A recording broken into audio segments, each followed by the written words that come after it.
Prayer for deliverance, verses 1-3. The psalm opens with David's heartfelt plea to God for relief from distress. He recalls past experiences of God's deliverance and asks God to answer his prayer again. David makes a distinction between the righteous and the wicked, reaffirming his faith that God will again hear the pleas of the faithful.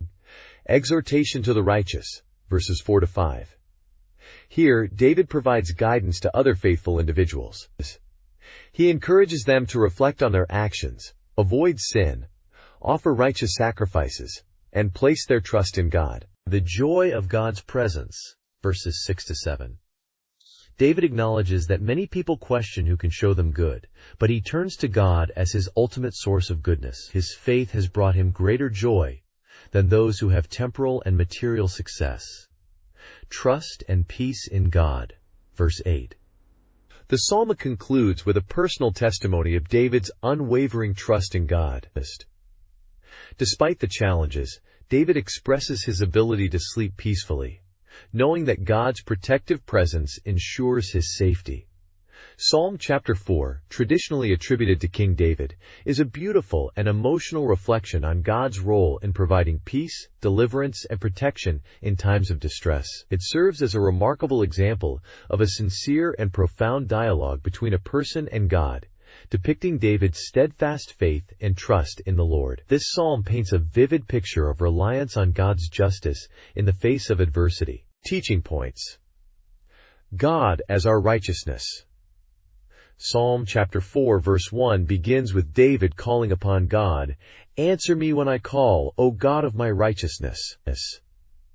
This highlights the belief that our righteousness is not of our own making, but is granted by God.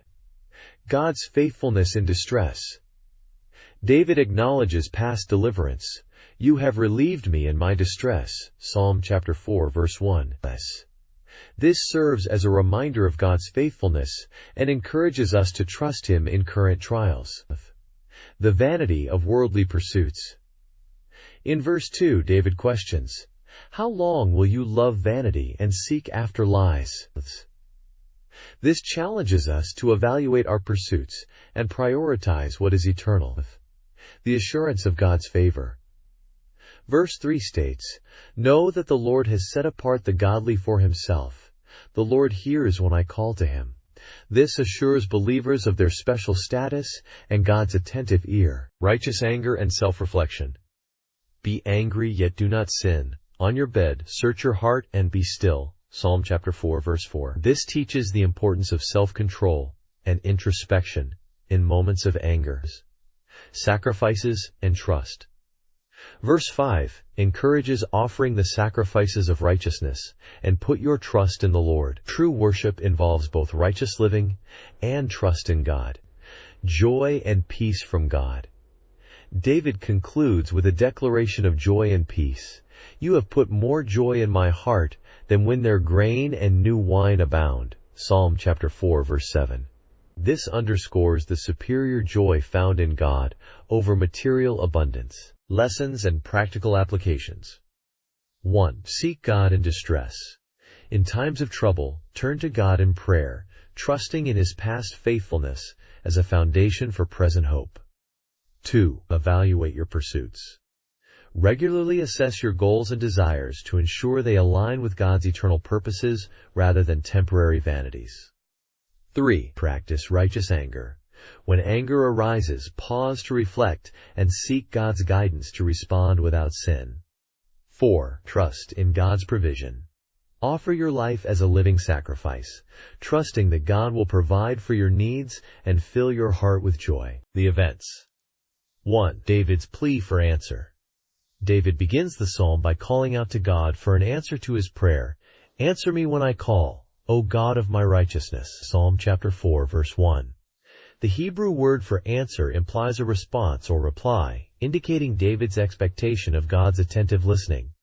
2. Acknowledgement of past deliverance. David acknowledges God's past deliverance. "You have relieved me in my distress." Psalm chapter 4 verse 1. The Hebrew word for relieved, ezitat, rakab, suggests being set in a broad or spacious place, indicating relief from tight or oppressive circumstances. 3. Appeal for mercy. David appeals for God's mercy. Be merciful to me and hear my prayer. Psalm chapter 4 verse 1. The Hebrew word for mercy, etusi, shanan, conveys the idea of graciousness or favor, underscoring David's reliance on God's grace. 4. Rebuke of the faithless. David addresses those who turn away from God. How long, O men, will my honor be maligned? How long will you love vanity and seek after lies? Psalm chapter 4 verse 2. The Hebrew word for vanity, yone, riq, refers to emptiness or worthlessness, highlighting the futility of their pursuits. 5. Assurance of God's favor. David expresses confidence in God's favor. Know that the Lord has set apart the godly for himself. The Lord hears when I call to him. Psalm chapter 4 verse 3. The Hebrew word for set apart, esuaod, pala, indicates a distinction or separation for a special purpose. 6. Call to righteousness. David exhorts his listeners to righteousness. Be angry, yet do not sin. On your bed, search your heart and be still. Psalm chapter 4 verse 4. The Hebrew word for be angry also means to tremble, suggesting a deep emotional response that should be controlled. 7. Encouragement to offer right sacrifices. David encourages offering sacrifices in righteousness. Offer the sacrifices of righteousness and trust in the Lord. Psalm chapter 4 verse 5. The Hebrew word for righteousness implies justice and moral integrity. 8. Expression of joy and peace. David concludes with an expression of joy and peace. You have filled my heart with more joy than when grain and new wine abound. Psalm chapter 4 verse 7. And I will lie down and sleep in peace, for you alone, O Lord, make me dwell in safety. Psalm chapter 4 verse 8. The Hebrew word for peace, eaka'ach-u, shalom, encompasses completeness, welfare, and tranquility. Thank you for watching. Please subscribe for more videos on Book of Psalms.